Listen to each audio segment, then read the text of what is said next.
स्वागत है। मैं हूं आपके साथ रूपल शर्मा। आइए रुक करते हैं खबरों की ओर।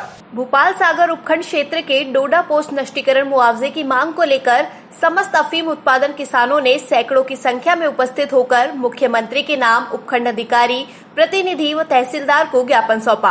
किसान नेता व कपासन प्रधान भैरूलाल चौधरी, उप प्रधान प्रतिनिधि भोपाल सागर व पूर्व सरपंच देशराज गुर्जर के नेतृत्व में ज्ञापन सौंपा गया। जिला आबकारी अधिकारी के आदेशानुसार क्षेत्र के किसानों को पिछले 3 वर्षों के डोडा पोस्ट नष्टीकरण के कार्यक्रम की सूचना प्रसारित की गई है। इसको देखते हुए 2020-21 के डोडा पोस्ट के नष्टीकरण से पहले किसानों के लिए 1,500 रुपए प्रति किलो दर से मुआवजा राशि तय कर घोषणा करने की मांग की जा रही है, ताकि किसानों के श्रम व लागत की क्षतिपूर्ति की जा सके। इसमें ये लिखा है कि किसानों को डोडा चूरा 3 साल का एक मुश्त जलाने का है, लेकिन हम किसानों की यही मांग है, सरकार तक भी बात पहुँची है कि डोडा चूरा ऐसी चीज़ है वो अपने आप नष्ट हो जाती है और उसमें स्वयं डिक्लेरेशन देवे किसान भाई हमने नष्ट कर दिया। उसके बाद अगर फिर भी अगर कोई किसी किसान का अगर डोडा चूरा है किसी तरह की जलता है तो NDPS से तो बचता नहीं है वो, तो किसान क्यों नहीं उसका, और यही है इसका डोडा चूरा भी खेत में नष्ट करने का है। जयपुर में जयपुर विकास प्राधिकरण द्वारा ग्राम पिडलोई में मंदिर माफी की करीब 12 बीघा भूमि व ग्राम सिवाड़ मोड़ पर करीब 15 बीघा भूमि पर अवैध कॉलोनी बसाने के प्रयास को विफल किया गया। मुख्य नियंत्रक प्रवर्तन रघुवीर सैनी ने बताया कि जोन 12 के क्षेत्राधिकार बिंदायका फाटक के पास ग्राम पिडलोई में मंदिर माफी की करीब 12 बीघा भूमि पर अवैध कॉलोनी बसाने के लिए बनाई गई ग्रेवल सड़कों व अन्य अवैध निर्माण को पूर्व में भी ध्वस्त किया गया था। उक्त भूमि पर पुनः अवैध कॉलोनी बसाने की परियोजना बनाई जा रही थी। ग्रेवल सड़कों व अन्य अवैध निर्माण को प्रवर्तन प्रकोष्ठ द्वारा जोन 12 के राजस्व व तकनीकी स्टाफ की निशानदेही पर प्रवर्तन दस्ते द्वारा JCB मशीनों व मजदूरों की सहायता से पूर्णतः ध्वस्त किया गया। चिकित्सा राज्य मंत्री व तकनीकी शिक्षा मंत्री सुभाष गर्ग व उप मुख्य सचेतक महेंद्र चौधरी कुचामन दौरे पर रहे। इस दौरान उन्होंने राउंड टेबल ट्रस्ट की ओर से राजकीय चिकित्सालय में उपलब्ध कराए गए 60 लाख रुपए के संसाधनों के साथ विभिन्न विकास कार्यों का लोकार्पण किया। लोकार्पण कार्यक्रम के बाद आयोजित एक सभा में अग्रवाल समाज की ओर से मंचासीन अतिथियों का सम्मान व स्वागत किया गया।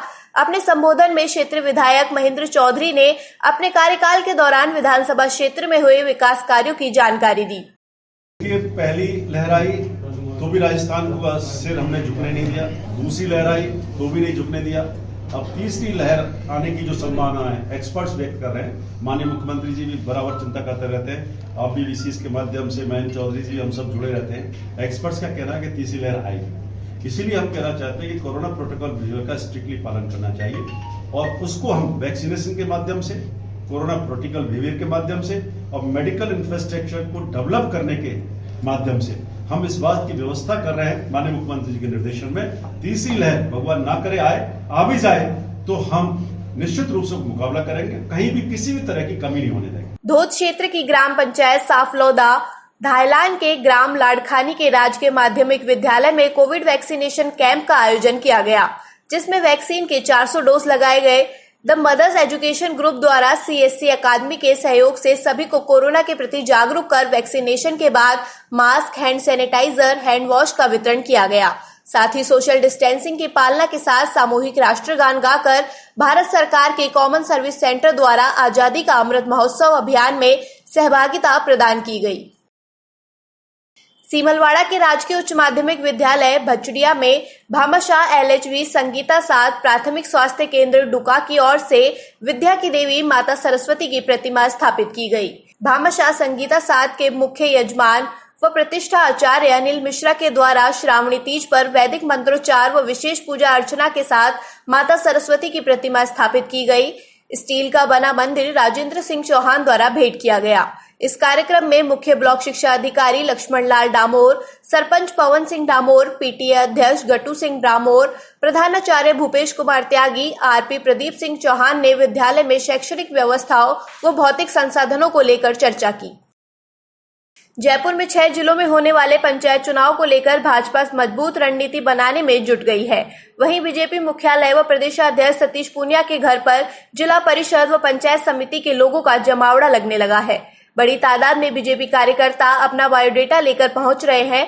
बीजेपी प्रदेश अध्यक्ष सतीश पूनिया ने कहा कि 6 जिलों में होने वाले पंचायत चुनाव के लिए पंचायत समिति स्तर पर पार्टी ने प्रभारी नियुक्त किए हैं।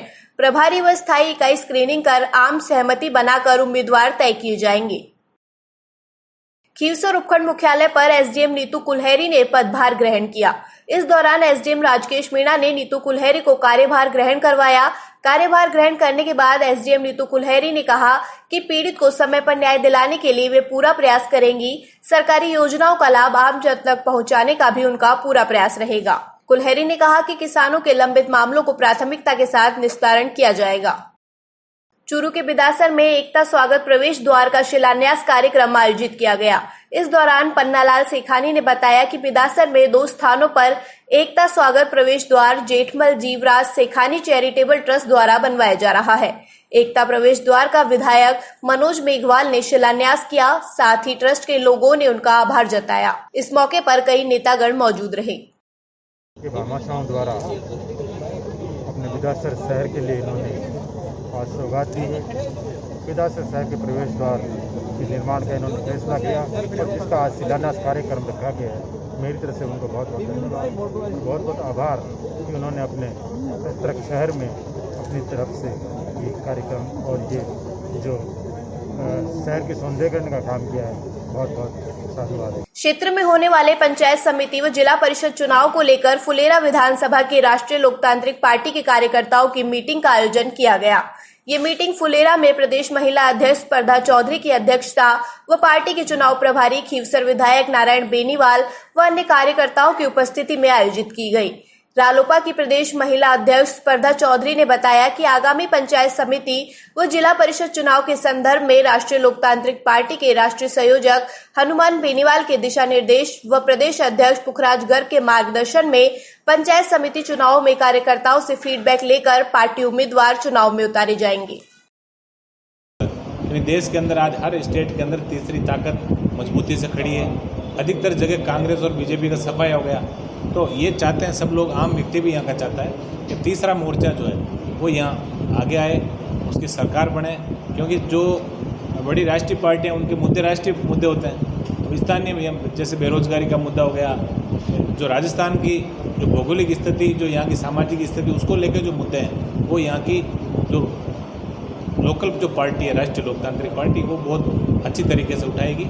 आज जो कार्यकर्ता आए, हमारा ये प्रयास ये रहेगा कि अच्छे व्यक्ति को हम आगे लाएं, ताकि उसका जो जनप्रतिनिधि जो होता है उसका एक ही ध्येय होना चाहिए कि मैं मुझ पर जिन लोगों ने विश्वास किया, जिन्होंने वोट के माध्यम से मुझे आगे तक पहुंचाया, उन लोगों के हक और अधिकार के लिए मैं लड़ूं। हम लोग मिलके और ऐसे एक प्रत्याशी का चयन करेंगे जो उनके हक और अधिकारों के लिए लड़ेगा।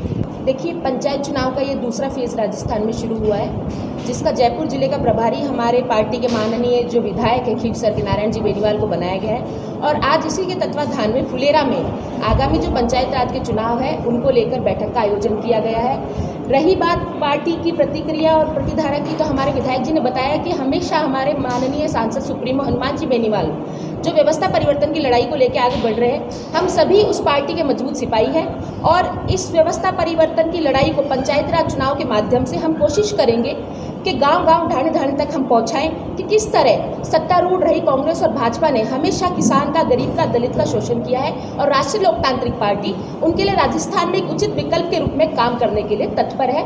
और निश्चित तौर पर मैं मानती हूँ कि हमारी भावनाओं को और हनुमान जी का जो जनता के प्रति संघर्ष रहा है उसको देखते हुए पंचायती राज चुनाव में, क्योंकि पिछले पंचायती राज चुनाव में भी रालोपा को बहुत अच्छी सीटें मिली है, हालांकि उस समय हमारे पास समय कम था, कुछ कम सीटों पे हम लड़ा पाए, लेकिन जयपुर जिले में निश्चित तौर पे और फुलेरा में निश्चित तौर पे बहुत अच्छी प्रतिक्रिया लोगों की पार्टी के प्रति देखने को मिले। सरदार शहर में हरियाली तीज के पर्व पर सांकेतिक रूप से पूजा अर्चना की गई। हर वर्ष की भांति इस वर्ष भी हरियाली तीज के अवसर पर प्रशासन की ओर से नगर पालिका सभागार में तीज माता की पूजा अर्चना की गई। इस बार कोरोना गाइडलाइन की पालना के अंतर्गत कार्यक्रम संक्षिप्त रूप से परंपरागत तरीके से मनाया गया। पंडित संपत देरासरी व दिनेश देरासरी द्वारा विधि विधान से तीज माता का पूजन करवाया गया। बुलेटिन में फिलहाल इतना ही। देखते रहिए टीपीवी न्यूज।